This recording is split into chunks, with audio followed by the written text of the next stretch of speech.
Hi guys, Stanislavski the Whiskey guy here.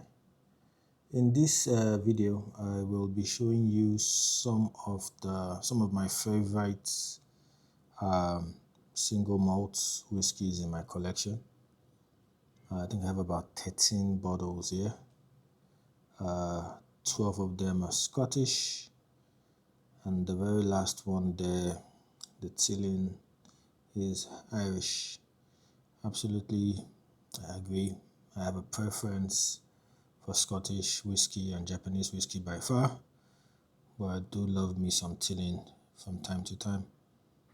So this is not a review, just pretty much walking you through what my single malt collection is looking like right now. These are some of my preferred whiskies at this time. If you look carefully, you will notice that I have whiskies from pretty much all the major whiskey regions in Scotland.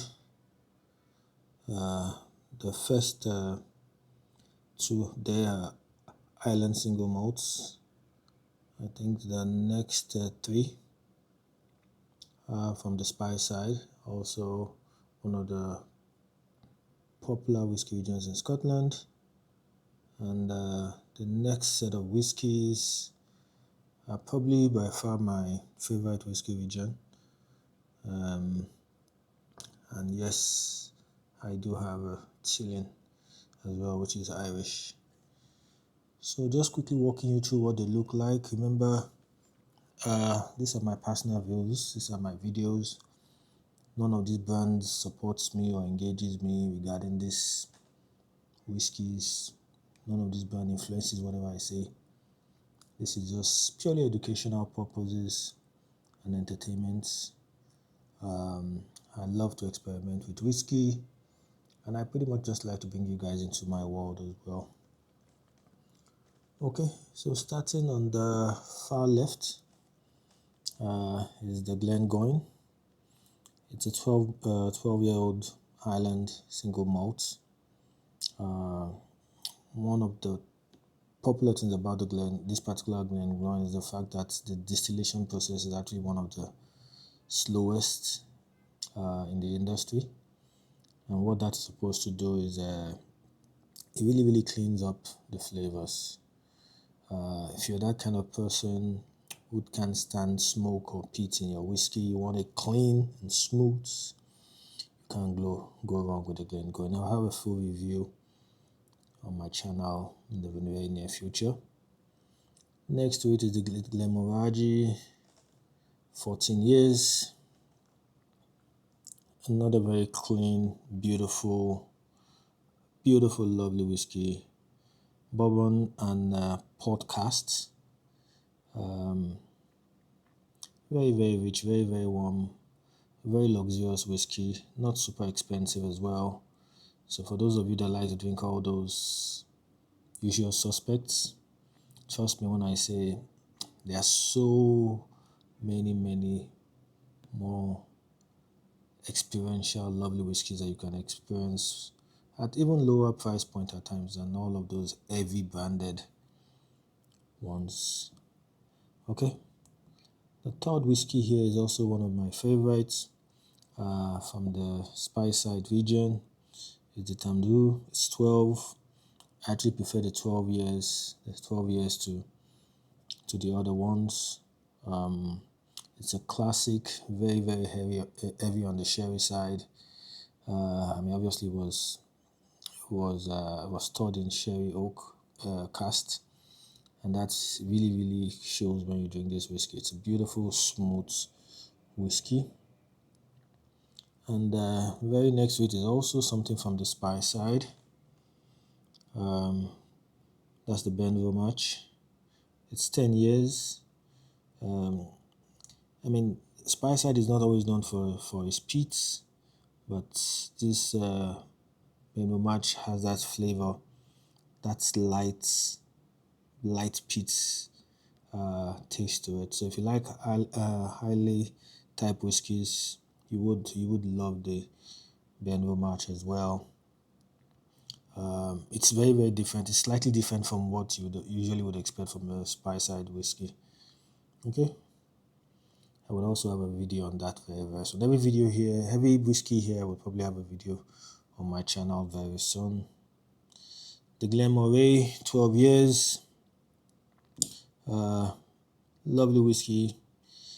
This is the kind of whiskey that I can say with full confidence that everyone will enjoy this one because it's a mild whiskey. It's satisfying for beginners. It's lovely for veterans as well.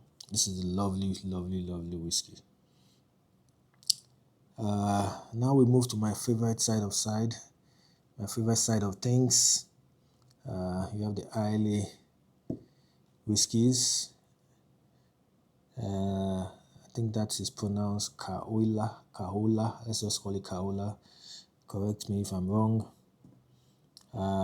This is smoke, man. Islay whiskies are known for being very peaty, very smoky. And this is it. This is it right here. This is clean coastal Islay smoke wrapped in, it feels a bit of citrus mist to it. It's a very elegant whiskey. If you're experimenting with smoky whiskey, this is a lovely entry for you. I will have a full video on this 12-year bottle very, very soon. Again, in this collection, I actually prefer the 12 to even the older statements. The Kilo Man, another Islay super whiskey. This is intense stuff right here, guys. This is very intense peats, very heady malts. This is when you say Islay whiskey at full power. Very, very peaty. Just the kind of whiskey that I like. If you really, really want that raw flavor, you don't want any compromise, you really want that full Islay type whiskey, this is it. And cask strength here means this whiskey is almost 60% alcohol, so it packs a punch. The Smokehead, for a long time this has been one of my favorite whiskeys. It's a rock star level whiskey. The fact that it's so affordable really makes no sense. This whiskey is far better value for money than some of the whiskies you see selling for even over $1 million. And I can tell you that there's a dark sweetness to it. There's a heavy blast of smoke, very, very peaty, very, very loud. This is typical Islay style whiskey. You can't go wrong with this guy. Next to it is the Laphroaig 4 Oak. Yeah. One of the, I think for the Laphroaig, the 10-year is probably one of the most popular statements in this range. But this particular 4 Oak is a bit softer than the classic 10, but also very, very complex in its own construction as well. The way I would refer to this whiskey, it's a very good blend. Let's call it a bridge between your sweet whiskey and smoky profiles. Okay. The Ardbeg, need I say more? Easily my favorite whiskey of all time. This particular one. Sherry richness. This is heavy volcanic level peats. You nose it, you taste it, you touch it, you feel the heaviness of the peat in this one. It's like dark espresso, deep smoke. It's beautiful, beautiful whiskey. So the thing with some of these Islay whiskeys is you either love it or you absolutely hate it. I absolutely love all whiskeys, and this just turns out to be one of my favorite. I can easily beat my chest and tell you that this Ardbeg, yeah, I'll say it's probably one of the very best whiskeys in the world, easily, and at a very, very lovely price point as well.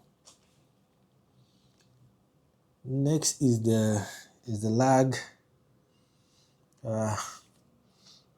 Again, very heavy peats, single malt from Scotland. It's a beautiful whiskey. It has a very, very funny greenish color from the Isle of Arran.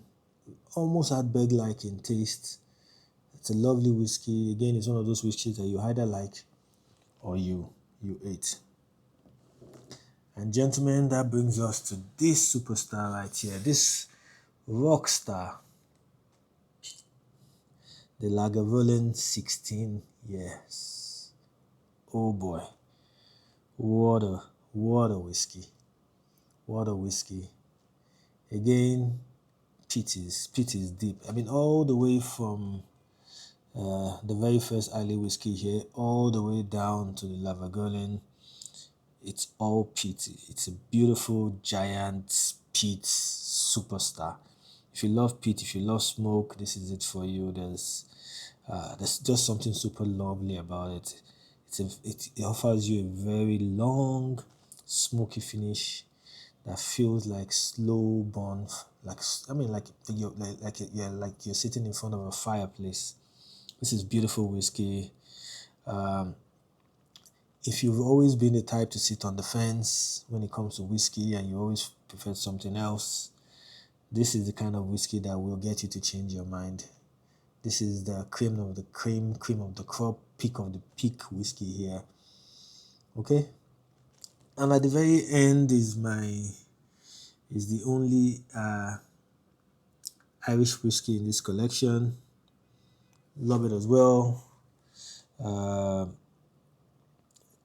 I think one of the unique things about this particular Irish whiskey is that it was finished in a rum cast, so it gives it a bit of fruitiness to it as well. It's silk, it's smooth. This is the kind of whiskey that you just enjoy effortlessly. Okay, so guys, this is what my single malt collection looks like. I'm very proud of this collection. There's more, but I think for this video, these are the ones you need to see. Don't get me wrong, yes, these are single malts, but I do have a lot of blended malts as well. I do love all my whiskeys. Every whiskey I buy that I talk about, I love them. But for this particular video, I just want to talk to you about some of the newest single malt scotch that I have in my collection. And just to emphasize, again, when it comes to whiskey, whiskey is very, very personal. And I just want to use this video again to reiterate that, look, the fact that a whiskey is more expensive doesn't mean it's better tasting. But the fact that the whiskey is advertised on billboards and is all over the place, again, doesn't mean that it's the best whiskey out there. I would dare any of the usual suspect whiskeys to try to go pound for pound with any of these whiskeys here. These are really, really, really top-notch whiskeys. Yeah. Okay, I hope this helps. Again, you have whiskeys here that are 10 years old. You have whiskeys here that have got no age statements. Please don't get carried away with all those things. The fact that you have a whiskey that's 21 years old and it costs 3, 4, 5 million naira doesn't mean it can stand close to even the Stilling or the Ardbeg or the Laforgue or the Smokehead or the Tamdhu. Every whiskey you see in this collection is a beautiful, beautiful whiskey, and every single one of them I will be reviewing on my channel in subsequent videos. So, let me know what you think. How many of these whiskeys have you tried? How many of these whiskeys would you like to try? Cheers, guys.